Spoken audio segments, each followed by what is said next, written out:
Halo sahabat YouTube, ketemu lagi dengan saya Mendy Krisdiantoro di channel Uang Receh. Pada kesempatan kali ini, Uang Receh akan membahas bagaimana sih Uang Receh itu melakukan analisis dan biasanya Uang Receh pakai tool-tool apa aja ya teman-teman yang sering Uang Receh itu gunakan.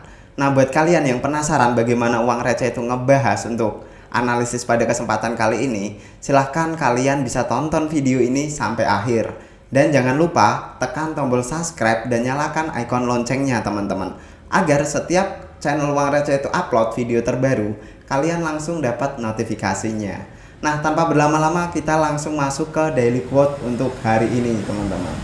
Seperti biasa untuk daily quotes Uang Receh punya sedikit kata-kata teman-teman. Kita cek terlebih dahulu. Nah, kata-katanya kurang lebih seperti ini. Bahagia bukan milik dia yang hebat dalam segalanya, namun dia yang mampu temukan hal sederhana dalam hidupnya dan tetap bersyukur. Nah, perlu kalian ketahui atau garis bawahi ya kata-kata dari Uang Receh ini. Mungkin sampai saat ini saya sendiri pun masih berpikiran yang sama dengan kalian. Bahagia adalah milik orang yang dia hebat dalam segala hal. Dia punya apapun, dia bisa ngelakuin apapun, dia pintar, dia kaya, dia baik, dan lain sebagainya lah. Nah, padahal belum tentu orang yang berada di anggapan kita atau di pikiran kita seperti itu hebat dalam segala hal, dia memiliki rasa bahagia men, belum tentu. Nah, yang terpenting sebenarnya setelah Uang Receh juga agak sedikit pikir-pikir nih dalam kesendirian Uang Receh, bahagia itu adalah menemukan hal sederhana dalam hidup kita dan kita mensyukuri hal tersebut teman-teman. Mungkin buat kalian yang belum nemuin itu, silahkan cari kesederhanaan yang menurut kalian itu hal yang membagongkan teman-teman. Nah, tanpa berlama-lama kita langsung masuk ke analisis terlebih dahulu. Di sini biasanya Uang Receh itu menggunakan beberapa garis teman-teman yang sering Uang Receh pakai. Yang pertama adalah dimension. Dimension itu biasanya diambil dari mana? Pasti kalian bertanya-tanya seperti itu. Dimension kalau Uang Receh boleh bilang itu adalah support zone. Dan biasanya Uang Receh itu akan ambil dari titik tertinggi sebelum Bitcoin berhasil breakout seperti pada gambar candlestick di samping ini teman-teman. Di sini kalian bisa lihat sendiri Uang Receh itu tarik untuk garis dimensionnya itu adalah tertinggi di sekitaran tanggal 5 November tahun 2022, dan itu Uang Receh jadikan garis support karena sudah resmi di break pada tanggal sekitar 20 Januari tahun 2023. Nah, untuk menentukan garis demand kita biasanya pakai seperti itu. Nah, terus untuk menentukan garis support gimana Bang? Caranya kurang lebih sama. Kita cari titik tertinggi yang belum di break sama Bitcoin pada pergerakan hari ini. Nah, di sini kalian bisa lihat sendiri Uang Receh itu menarik dari sekitaran tanggal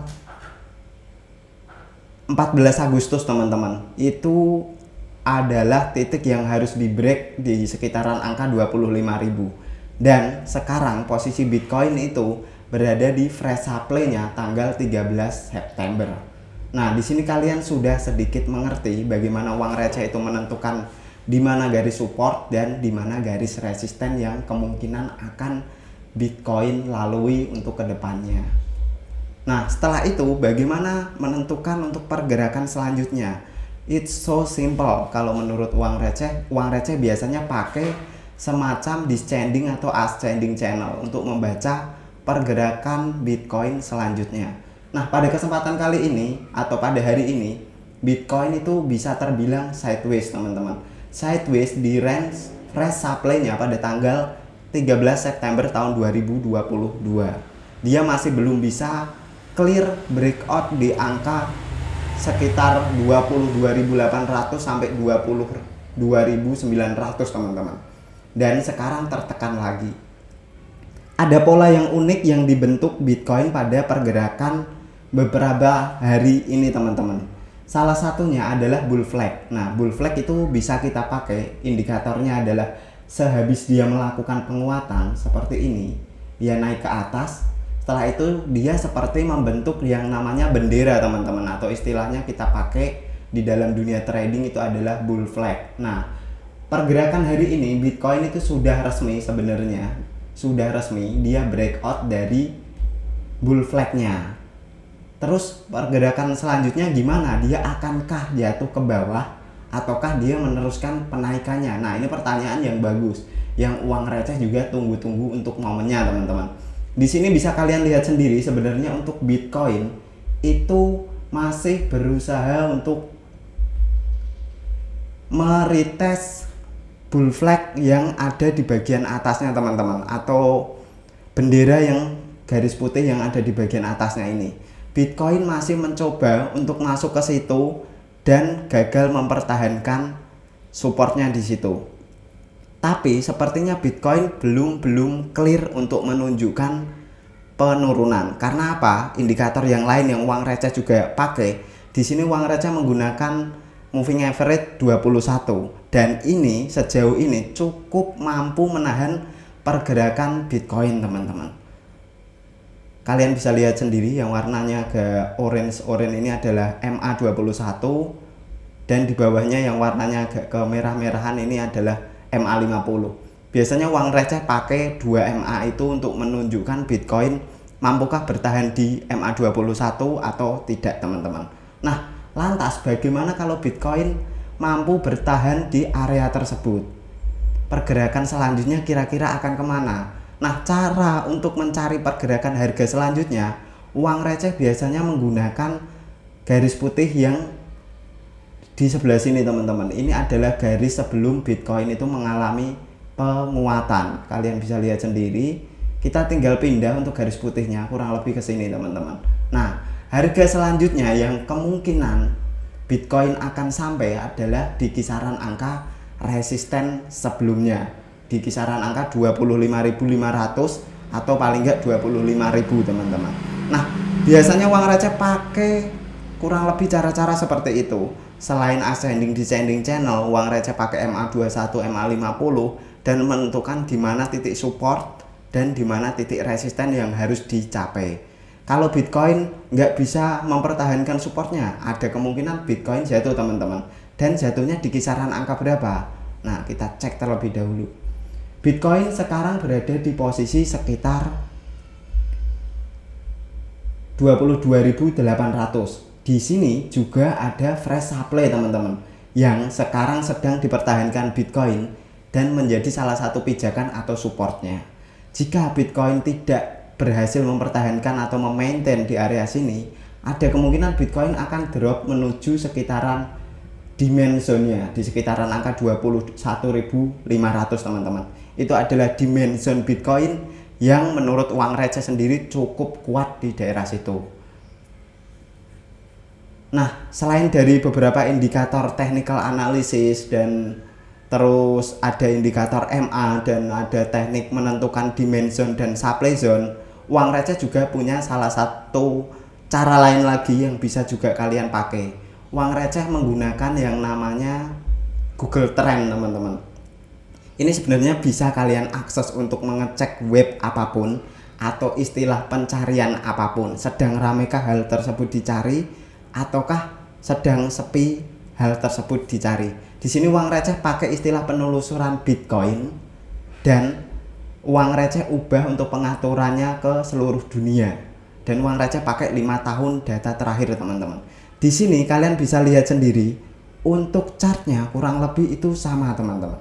Jika chart ini semakin spike naik ke atas, ada kemungkinan Bitcoin itu pump dan ada kemungkinan Bitcoin itu terjun jauh sekali, teman-teman.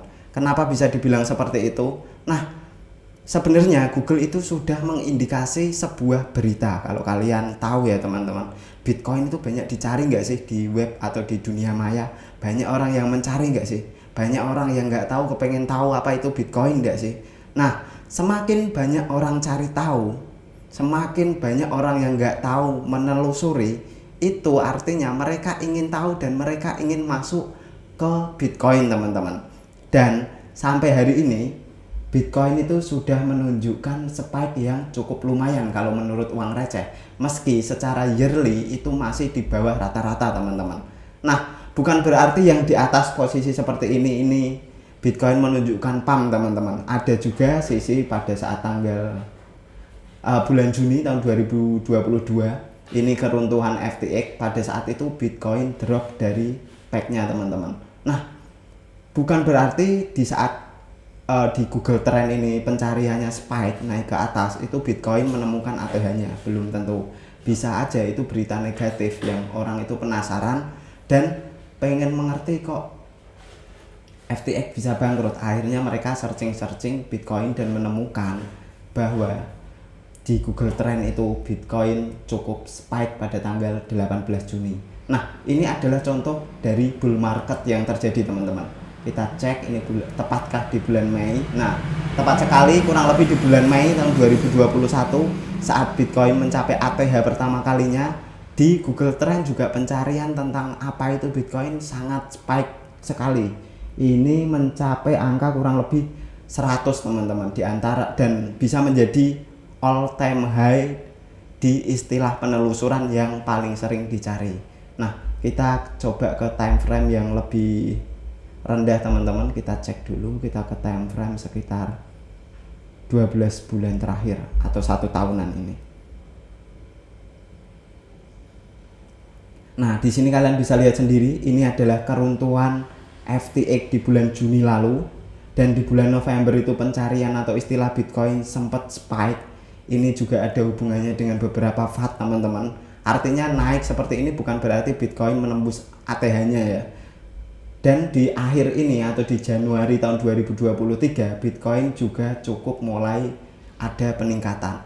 Nah, semoga peningkatan ini adalah peningkatan yang bagus dalam berita, sehingga bukan lagi peningkatan di search engine karena FAT, tapi karena berita-berita yang bagus dan semakin banyak orang menggunakan Bitcoin atau use case Bitcoin teman-teman.